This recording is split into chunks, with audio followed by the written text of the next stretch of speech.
Hey home bakers, it's Jack here, bakewithjack.co.uk, bringing you your weekly bread making tip every single Thursday. And this week I'm going to show you exactly how I feed my sourdough starter and how I know when it's ready to go. But before all of that, there's one all important thing that we have to do. You know what it is. Roll that theme tune.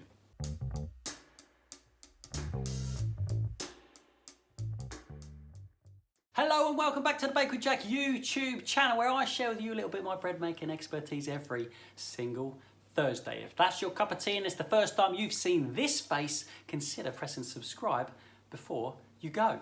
Yes, that's right, the Bake with Jack theme tune is back. I finally got my act together after what feels like a lifetime, doesn't it? That dodgy theme tune went on for about 11 episodes, I think it was, or something ridiculous. And tons of you have been down in the comments box telling me off, saying, get it sorted, man. This new theme tune is horrendous. So thank you very much for your constructive comments. I've fixed it and it's back, and let's get on with this week's video. This week is video 2 of a 4-part series on sourdough to celebrate Sourdough September with the Real Bread campaign. If you want to learn more about what Sourdough September is and what's the whole point of it and what the heck is the Real Bread campaign anyway, I'll leave a link in the descriptions box. Follow it and take a look. Today I want to show you exactly how I fill my sourdough starter, because a lot of people have asked me exactly how I do it and what it looks like when it's done. And then I'm going to tell you about when I know it's ready to go in my final sourdough.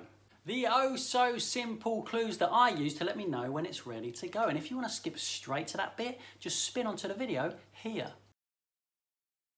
That's enough waffle from me, cut to the table. Okay, here we are, here's my starter. If you are familiar with the scrapings method that I spoke about in another video that I'll link up here, this is what I keep in my fridge. It is literally an empty jar with just a little bit of scrapings in the bottom. There's literally hardly anything in there at all.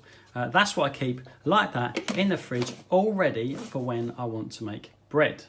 Now this is a 3-day process, okay? On day 1, you feed your starter. On day 2, you make your dough. And on day 3, you pop your dough into the oven. Hey presto, bread, and you eat it. So this is what I do on day 1. I take my empty jar of scrapings without a name and I put it onto my scales on 0. My starter is made up of equal parts water and equal parts wholemeal rye flour in grams by weight. Okay, so what I'm going to do first is, let's say for example I need 200 grams of starter tomorrow to make 2 loaves of bread. I'll make sure this is on 0. I get my water and I pop it in like this. Normally, if I'm leaving it all night, which I normally do, I will use cold water, straight up cold, because by the morning everything will be fine anyway. My kitchen is around about 20-21 degrees-ish and everything will be okay at that temperature. 100 grams of water, 100 grams of wholemeal rye flour. I've got a special spoon here. It's a sourdough spoon, okay? It's got a scoopy end and it's got a mixy end, okay? This is what I'm going to use. I'll put that back onto 0. I need 100 grams of wholemeal rye flour. I'm going to scoop it out and pop it in like so. It's normally about 4 spoons. Oh, a little bit more. There we go, 95, 100 and 100. There we go, exactly, right. Lovely, get rid of that, that's all done. Now, I'm going to get rid of my scales as well, and with this mixy end, I'm going to mix it up. That's why it's called the mixy end. I'm just going to mix it up. You can see that in there? Mix it, mix it, mix it. Wonderful, it's thick. Okay, it's thick and sticky. Some people say my starter looks like porridge. My porridge don't look like that. If your porridge looks like that, something's gone wrong. Give it a little mix like that, all up, all in the bottom. Mix up all that little old bit of scrapings, all that water and all that flour till it's all come together nicely like this. Now, I'm just going to squeeze this up, get rid of that and pop it back in there.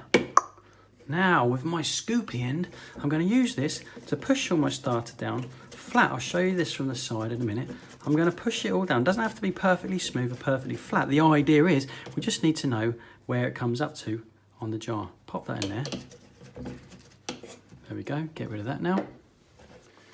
And there it is. Okay, it doesn't have to be totally level. We just push it down so it's flat across the top. Ish. Now, the whole point is that tomorrow I'm looking for growth up the side of here, and if I need to know how much it's grown by, I need to know where it was when I put it in there. So I'm going to take this elastic band and pop it around the, you can draw on, some people draw on the side and all that. I don't really like to do that. I like to have a nice elastic band. I'm going to move it all around so it's at the top level of where the starter is, all the way around, and then I put my lid on the top and pop it on the side in my kitchen where it normally rests overnight. Normally I do this in the evening time, maybe 7, 8, 9, 10 o'clock, and then it's ready for the morning. Let's get rid of that because here's one I made earlier. This one I mixed up yesterday. Can you see how much it's puffed up? This is where it was and this is where it is. I would say that's double or maybe just slightly over.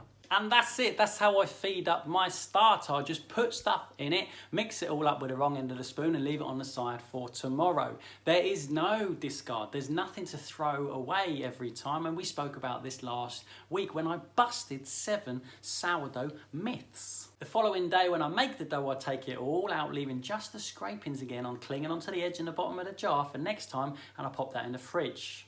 I don't think that feeding process could be any simpler, so let's get on to the more complicated bit when it's ready to use. This part of the video is a bit of a trick, I'm afraid, and the reason for that is because I favour practicality above most other things when I'm making bread at home. Let me explain what I mean. My starter is ready when I decide it's ready. When I'm ready to make the dough, my starter is ready, and let me give you an idea of what I'm looking for. I'm looking for puff, I'm looking for bubbles, I'm looking for increase in volume. It might be there where it is, it might be there where it's not, I might be there where it isn't either, but I'm looking for bubbles, I'm looking for activity and excitement. What I'm not going to do is get out a ruler and measure exactly how far up the jar it went in what particular time scale, because I couldn't care less. If I fed my starter in the evening, in the morning I'm going to use it. It's going to show signs of activity, it's going to show some kind of puff, but I'm not going to worry about how much it's puffed now compared to how much it puffed the other day. I'm going to use it because that's what I made it for.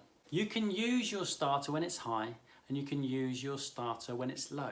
But either way, it's showing some signs of activity if it's on its way up or if it's reaching its peak. Theoretically, the peak point is the point of most activity and that will benefit your dough. But you don't have to stress out about waiting for that peak to arrive and not missing the boat.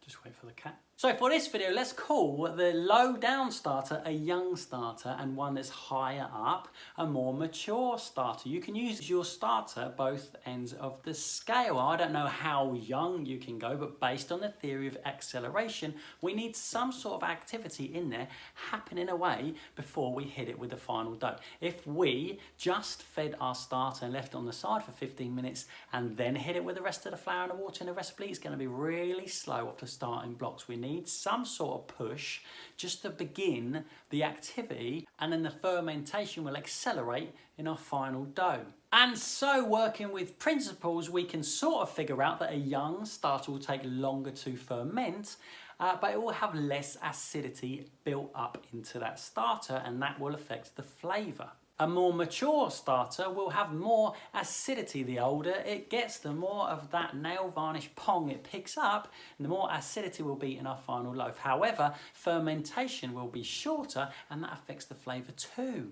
There are other factors that transform the flavour as well. For example, the amount of starter you're using in your sourdough bread. All this stuff is very fascinating, but as a home baker, it doesn't work for me that way. It's not my priority at all. It must be wonderful to spend the day at home tweaking a recipe and coming up with the most amazing flavoured cat. You thirsty, mate?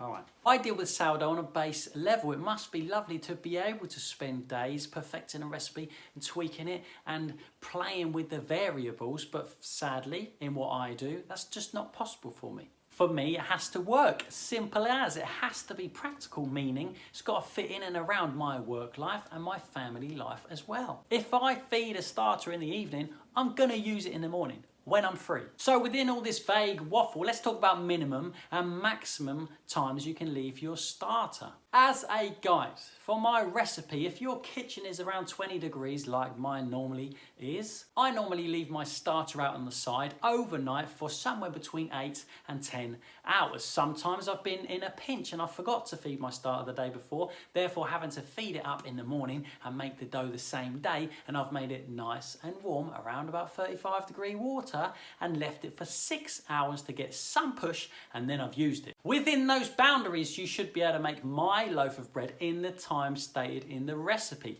Outside of those boundaries, you're going to want to tweak things a little bit. I haven't been right down to the end of the scale to figure it out, but using principles and my instinct, I would say that anything less than 2 hours, probably not going to have enough going on in there. And if you leave it 24 hours, it's probably getting a little bit too old. Explore, have a play within those parameters. Sometimes I feel like I'm not for everybody. I totally understand that. I appreciate that. And some people ask me very, very specific questions and I give very, very vague answers. And the truth is that sometimes it's because I don't know the answers and other times it's because it doesn't really matter. Some things should remain untold, unexplored for you to discover on your own personal sourdough journey.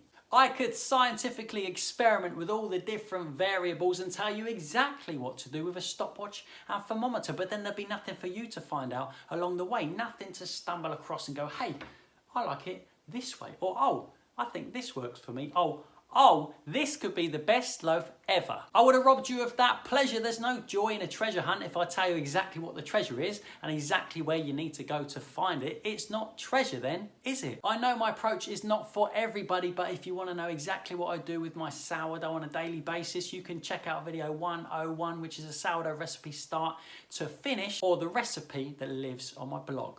If there are visible signs of activity inside of my starter, whether it's just above the line or way far above the line, I'm going for it when I'm ready because I know it will puff my dough and puff is my priority.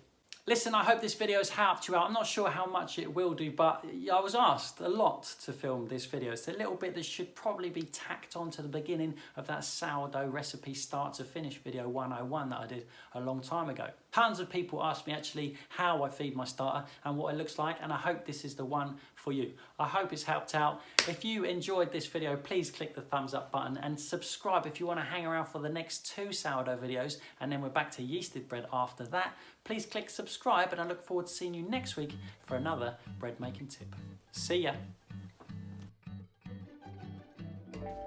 Wow, that was quite a journey in itself, wasn't it? If you made it this far for the video, congratulations. I hope you got some value out of it. I will leave links literally everywhere for all the rest of my sourdough content, the recipe that lives on my blog forever that I'm constantly updating, and the sourdough playlist, all the sourdough videos you may have missed up to this point. I hope it helps you out. Happy Sourdough September. See you next week.